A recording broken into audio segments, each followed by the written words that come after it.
ada dua alat yang menarik yang dipakai manusia untuk menangkap atau menyikapi nilai. Yang pertama sikap cinta, yang kedua sikap benci. Sikap cinta ini menarik, kata Seller, karena begitu kita mendekati sesuatu dengan cinta, itu biasanya kita naikkan level nilainya.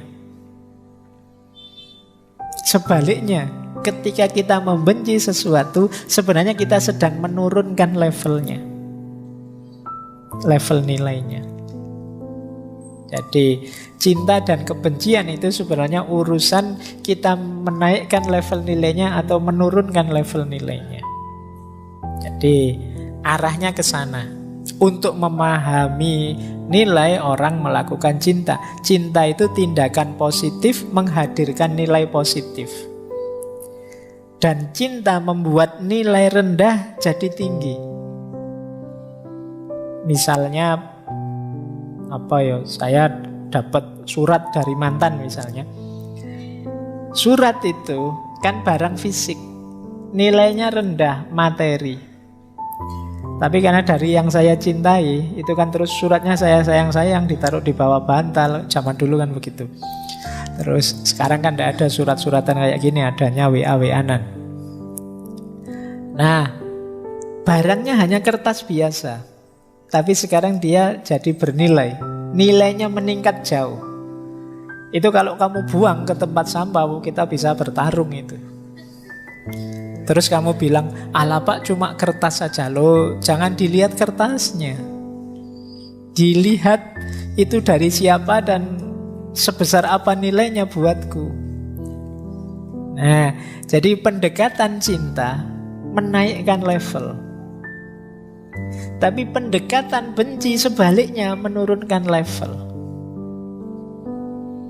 Ini loh, ada surat dari mantanmu yang kemarin ninggal kamu, kawin sama orang lain. Buang saja, sobek saja, buang ke tempat sampah saja. Nah, beda.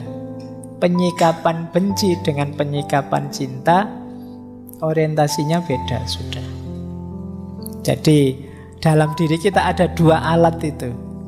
Kita ingin menaikkan level nilai atau menurunkan level nilai, itu tergantung dua komponen ini, cinta dan kebencian. Ini ada kalimat menarik.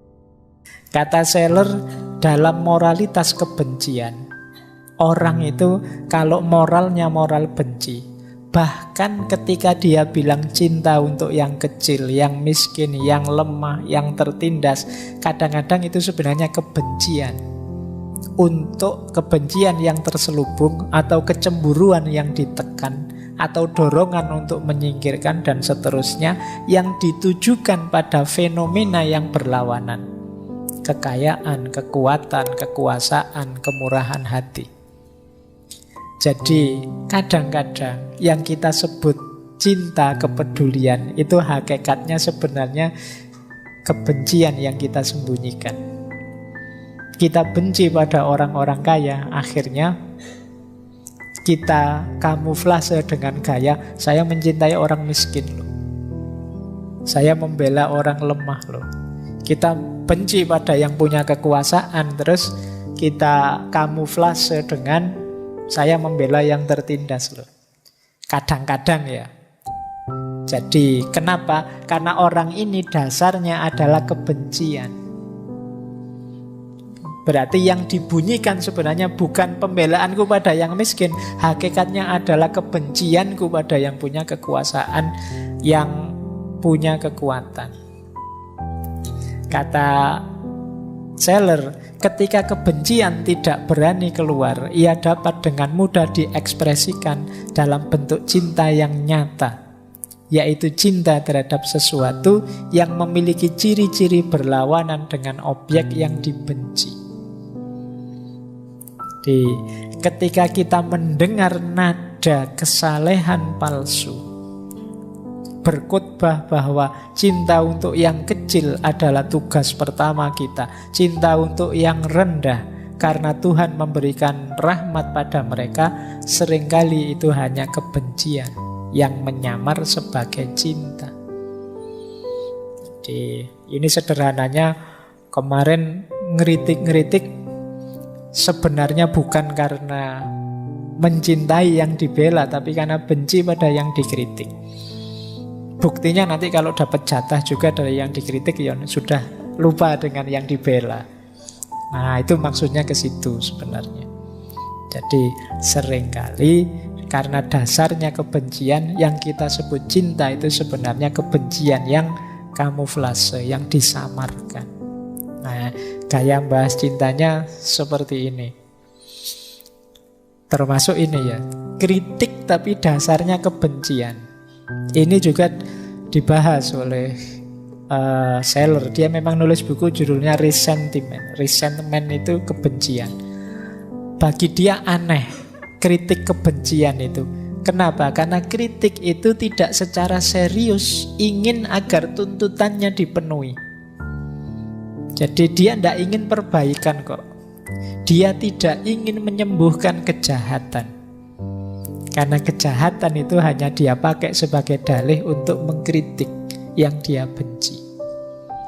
Jadi kritik itu mulia karena menginginkan perbaikan. Tapi ada kritik yang dia tidak ingin perbaikan. Dia mungkin agak kecewa kalau setelah dikritik orang yang dia benci jadi baik. Dia pinginnya yang dia dibenci hancur. Ini namanya kritik kebencian. Dia tidak menginginkan perbaikan.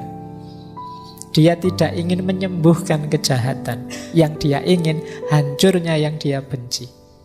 Maka mungkin kalau ada perbaikan dia malah kecewa. Dia inginnya jangan ada perbaikan, biar yang saya benci ini jelek terus. Ini namanya kritik kebencian. Nah, setiap kali keyakinan tidak dapat dicapai melalui kontak langsung dengan dunia dan objek itu sendiri, tetapi secara tidak langsung melalui kritik terhadap pendapat orang lain, proses berpikir diresapi dengan kebencian. Kadang-kadang kita itu berpandangan terhadap sesuatu tidak dengan membaca sendiri, menelaah sendiri, dengan sekedar mengkritik pikirannya orang. Wah, saya tidak setuju pikiranmu itu. Terus kamu simpulkan kebalikannya saja. Kadang-kadang kita berpikir itu jalan begitu. Padahal faktanya gimana ya kita tidak tahu. Pokoknya asal beda dengan dia berarti saya benar. Asal tidak sama dengan pikirannya berarti saya benar. Hanya orang yang sekarang gayanya begitu.